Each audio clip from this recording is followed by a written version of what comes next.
کیا ہے بڑھیا کی جھوپڑی؟ کہتے ہیں کہ نوشیروان نے شاہی محل بنوانا چاہا تو اس کے چوکور بنانے کے لیے ایک طرف اس قدر زمین کی ضرورت تھی جس پر ایک غریب بڑھیا کی جھوپڑی بنی ہوئی تھی۔ سرکاری ملازموں نے بڑھیا سے زمین خریدنی چاہی مگر اس نے بیچنے سے انکار کر دیا۔ بولتے رہا کریے۔ نوشیروان نے سنا تو حکم دیا کہ محل چوکور بنے نہ بنے مگر بڑھیا بے سہاری پر جبر نہ کرنا۔ کیا کہا اس نے؟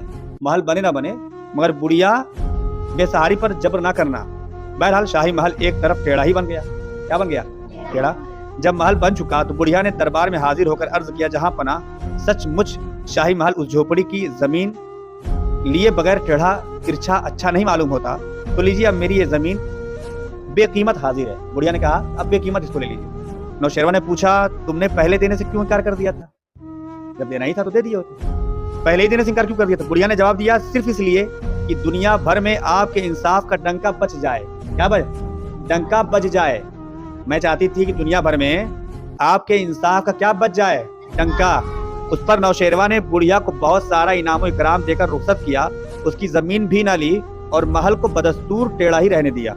عزیز بچوں، اس کو دیکھو کہ نوشیروان اور بڑھیا تو دونوں چل بسے۔ کیا ہوا؟ دونوں چلے گئے دنیا سے نا، مگر انصاف کی یہ کہانی اب تک لوگوں کو یاد ہے اور ہر ایک سے اس منصف بادشاہ کی تعریفیں کرا رہی ہے۔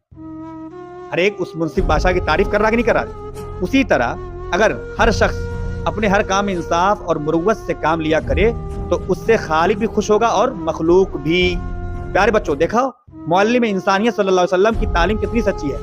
عدل و انصاف بہت اچھی چیز ہے، لیکن اگر بادشاہوں اور با اقتدار لوگوں میں ہو تو پھر کیا کہہ رہے ہیں؟ العدل حسن ولکن فی الامراء احسن۔